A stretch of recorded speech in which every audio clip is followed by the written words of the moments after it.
to sing forte, or are we going to start something new? Let's start piano here. 2, continue. I was brought up by parents and in a family where there were 2 highest values.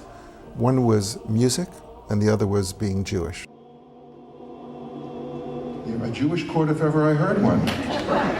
And I always knew throughout my life that I would be combining those 2 values, those 2 interests.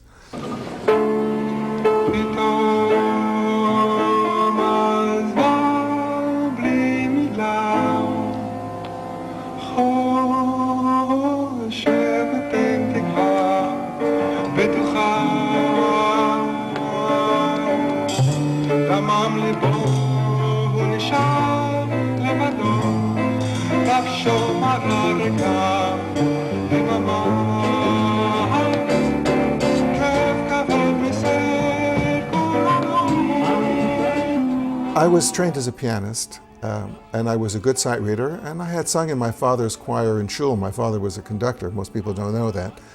He conducted for his brother-in-law, who was a cantor, and I sang in a shul choir as a child. And I sang choral music every now and then. But my primary experience, besides playing the piano, was playing the cello in high school. I was a cellist in high school, not in the choral program of music and art. The first time I really sang in an organized choir was with Zamir. Then it wasn't even called Zamir. It was called the Mossad Choral Group. And we were singing primarily 3- or 4-part harmonies sometimes. And that was my first experience with choral music. Although I knew great choral music and had sung Bach and Brahms and Mozart at open sings because my parents loved to sing. The Jewish people live in minor. When you finally get a major chord, you say, thank God.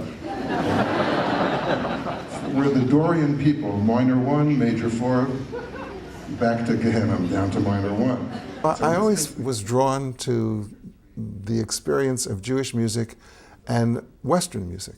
And so when I met Solomon Rossi, I was 16, he was already dead for 300 years.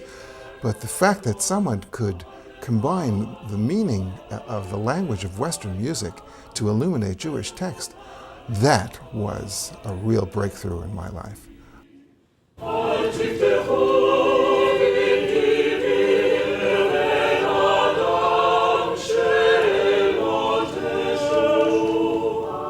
I knew Moshe Kozovitsky's music. I went to hear the great cantors. I knew what that experience that could be. I was singing the Bach B minor Mass when I was 11 years old. I knew what that experience could be. But to have a composer, a first-rate composer, who was drilling into my brain, understanding the text, making a comment about Jewish experience, that was a pivotal moment in my life. By 1990, I had already created the beginnings of Hazamir, even though then it was called the All-City Jewish High School Choir, and had created the National Jewish Choral, which was a combination of the best choirs, the best Jewish choirs I could find, and doing several performances in major halls in the city. I had been to many choral festivals, especially in Israel at the Zimriya, and I sensed and I knew from my experience that what was necessary to build a community was to have a long event.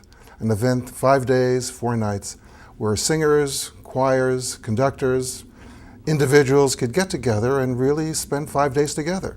The first choral festival was really basically my inviting all my friends and their choirs to come and sing, or people who I knew, who I thought should really meet each other and have a chance to develop. We had reflexology for Jews. We had learning how to play the toph. We had folk dancing. It was all around Jewish cultural experience. But of course the goal, my goal, was to bring Jewish choral music to a higher level, to bring Jewish choral musicians together, and to have one huge party. We have an expression in Hebrew, Im tirtzu ein zo agada. If you will it, it will happen. It's not just a legend. And I strongly believe in that idea. And so I just went about going to the Concord Hotel where I had been working and telling them that this was what I was going to do. I called all my friends. I said, set aside 5 days, bring your choir, form a choir. And I called everyone I knew and I said, we're doing this.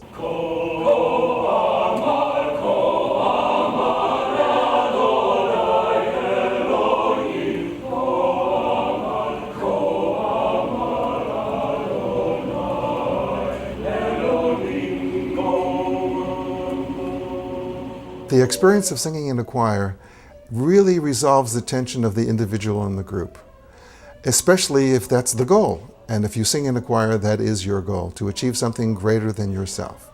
What I've tried to do through my work and through creating the Choral Foundation, not only in the Zamir Chorale, but in Hazamir, and especially at the North American Jewish Choral Festival, is to get the diverse perspectives of the American Jewish community and have them agree on one thing: we are together. We are unified, at least for these 2 hours in a performance of a community sing, of a rehearsal. We're in this together, and it doesn't make a difference what you believe, what you think, how we should proceed. Everyone only sees the better angels of their nature and sings with the better angels of their nature when they are singing in a choir, at least one of our choirs, because we include everybody. The only thing we care about is, can you sing tenor, do you think?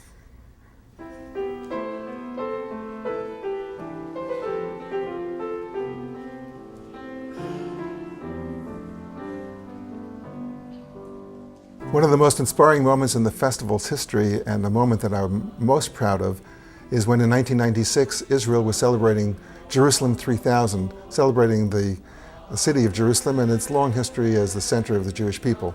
And we celebrated the North American Jewish Choral Festival in Israel. We brought hundreds of singers to Israel to sing music about Jerusalem and sing music about Israel in Israel. It was really taking the American Jewish choral population to Israel to tribute that country.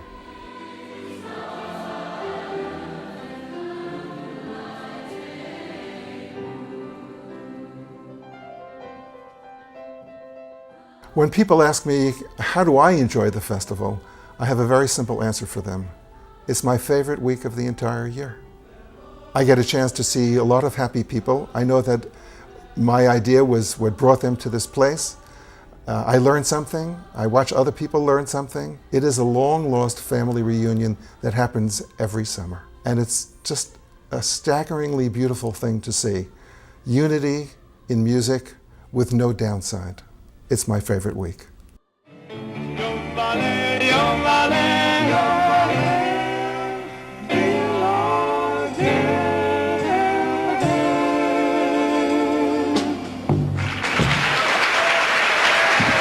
Coffee.